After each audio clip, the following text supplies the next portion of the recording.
Came up here late in the afternoon exploring. This is just one spot. It dead ends into this cove. It's a one-way strip.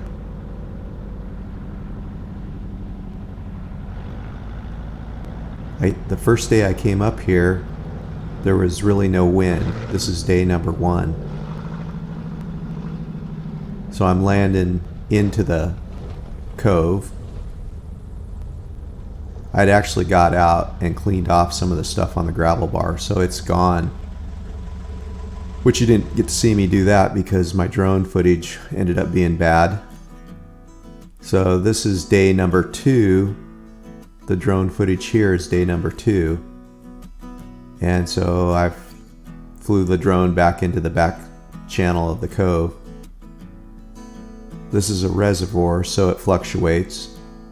This time of year is going to be the lowest, and then as spring comes on, they'll start filling it up.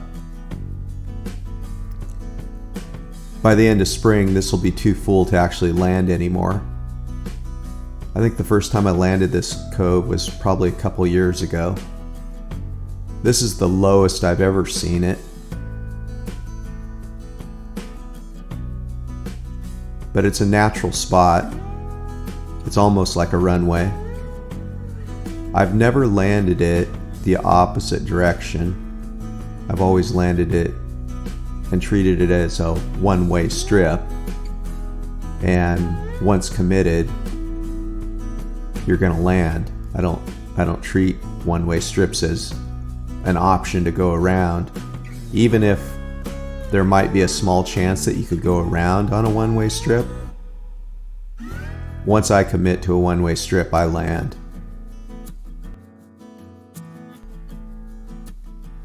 I'm trying to think of questions that people ask me, and I get a lot of questions.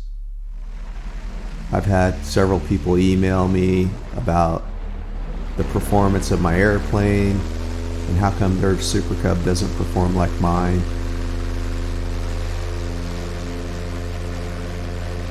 A lot of that is weight, how the Super Cub's set up. This airplane weighs 1,080 empty. It's an 0320 with 10-to-1 pistons and an 8241 bore prop.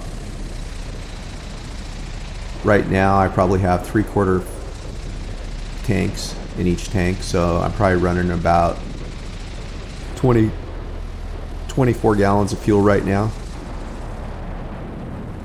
And then I have my survival gear, so I'm probably at 1,500 pounds approximately, give or take.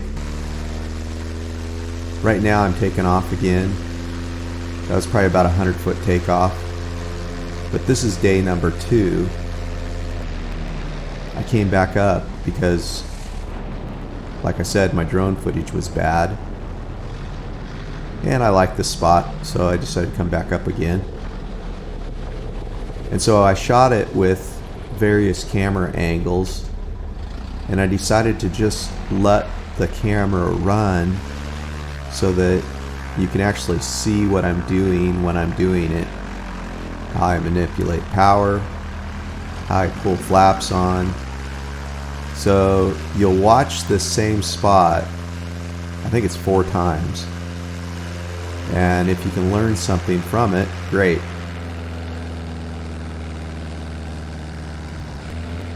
One thing I like about the Super Cub is when you make a turn with the plexiglass up above overhead, you can actually look out over the top of the wing and see what you're turning into. My other airplane, Bushwhacker's, the same way. If you make a nice tight turn, you can look right over the top of the wing and see where you're going.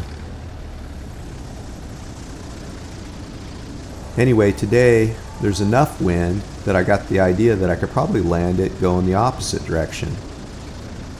And with a little bit of slip coming down through the trees there, and then a little bit of skidding in this turn, I can get down on the gravel bar with probably 150 feet to spare, somewhere around in there. More than enough room for me. If I've got 30 feet in front of me for margin of error when I'm all said and done, that's enough. So there's a lot of places I'll land, and if I know that I can get stopped and have 30 feet, that's fine with me. That's my comfort risk level. 0 feet, not so good. Everybody's got to decide for themselves what their comfort risk level is. Like I said, this is about probably 600 feet long, and it should be treated as a one-way. If you're new to flying and you can't look at a spot like this and say, oh, this is a one-way, or this feels too short for me, or there's too many variables here, I'd be landing with a tailwind, and I don't feel comfortable landing with a tailwind, 10 on my tail, say, 7 or 8 to 10 on my tail, then you probably shouldn't do it. The nice thing about this particular spot is, because it's got a tailwind right now, and the beach transitions so nicely, I can actually use water and roll up onto the beach and dissipate my speed, so the wind's pushing me along, but I can bleed off some of that speed on the water before I hit the rock on the end of the gravel bar, and actually landed at, a comfortable speed, 40 miles an hour or whatever. I used to play on gravel bars and get really slow with my tires. I don't do that very much anymore. There's really no need to. It really is the quickest way to wreck a good airplane, by misjudging. I've had a couple close calls. I have penetrated off the end of a gravel bar in pretty deep water, and things happen pretty fast when that does happen.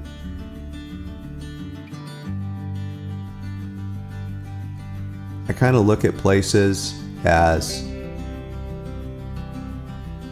is this worth the risk? And again, what is risky to me may not be risky to someone else at all, or vice versa. I take a look here, and as I'm taking off, I realize, I don't need to back taxi. I got plenty of room in front of me. It was probably 100 and some change for feet, but with the Super Cub and 6 to 7 miles of wind, that's more than enough. This is actually just a beautiful place. I could come up here every day of the week and do the same thing over and over again. Anyway, you got to know your airplane. I've got about 50 hours in this airplane now. I feel pretty comfortable in it again. Or I should say, every Super Cub's different. So my last Super Cub, I felt pretty comfortable in when I sold it. This Super Cub, I've got 50 hours in, and I feel pretty comfortable in it now. It's an honest Super Cub. I know what to expect from it. It doesn't do anything weird when I get slow. It's really well balanced.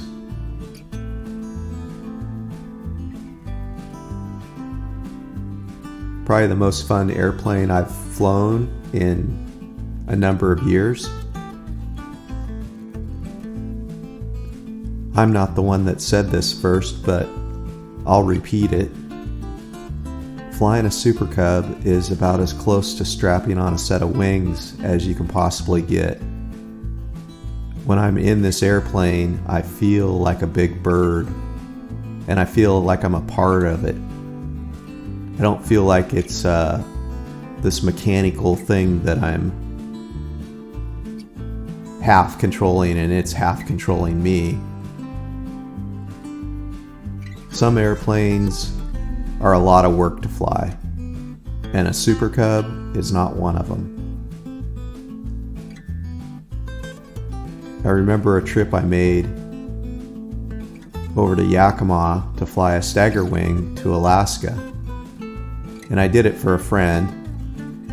I probably wouldn't have chose to fly the Staggerwing to Alaska, but I did it for a friend, and I spent 40 or 50 hours in that airplane over a couple weeks' time.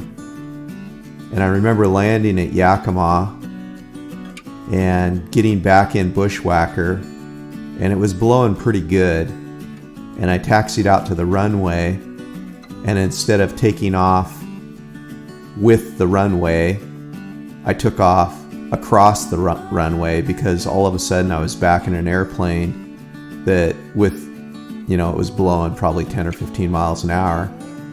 With Bushwhacker, I could take off in 100 feet.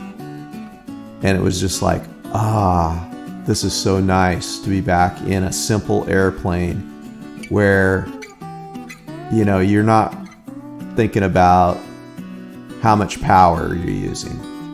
You're not thinking about whether you got to have the gear down or not, or whether you got 5 fuel tanks to manage.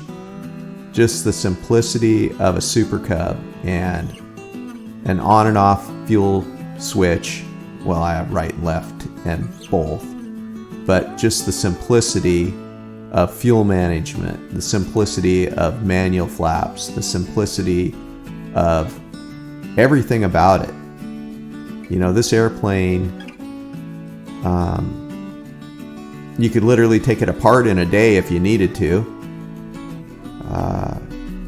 There's hardly any part on it that couldn't be had in a day if you needed it. And if you needed to fix a part on it, you could probably almost fix anything on it in a day, within reason. There's a reason that bush pilots working for a living in Alaska use this airplane and not something else. It's tried and true. It's an honest airplane. It does everything you want it to do.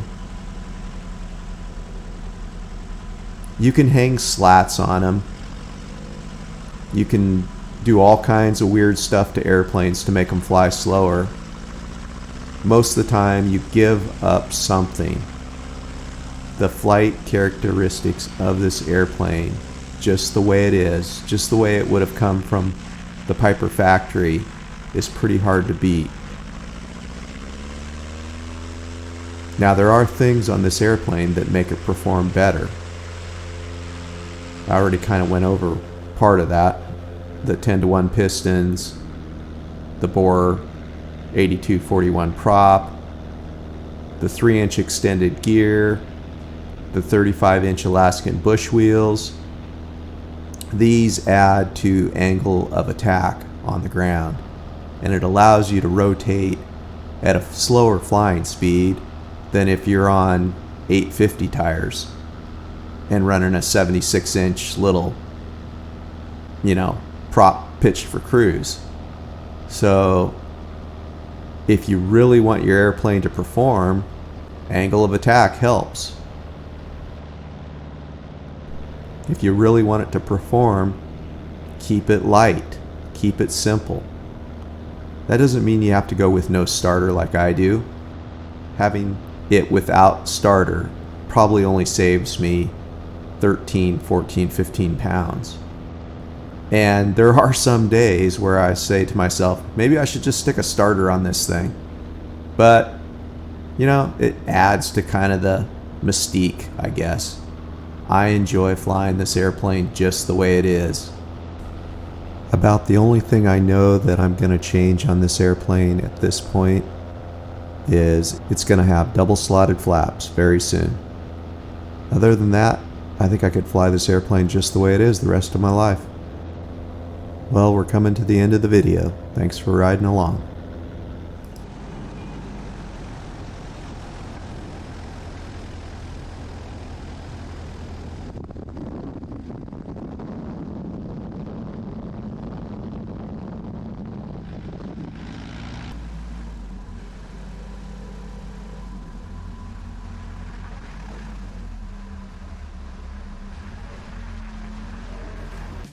If you enjoyed what you watched here, please subscribe and hit the like button.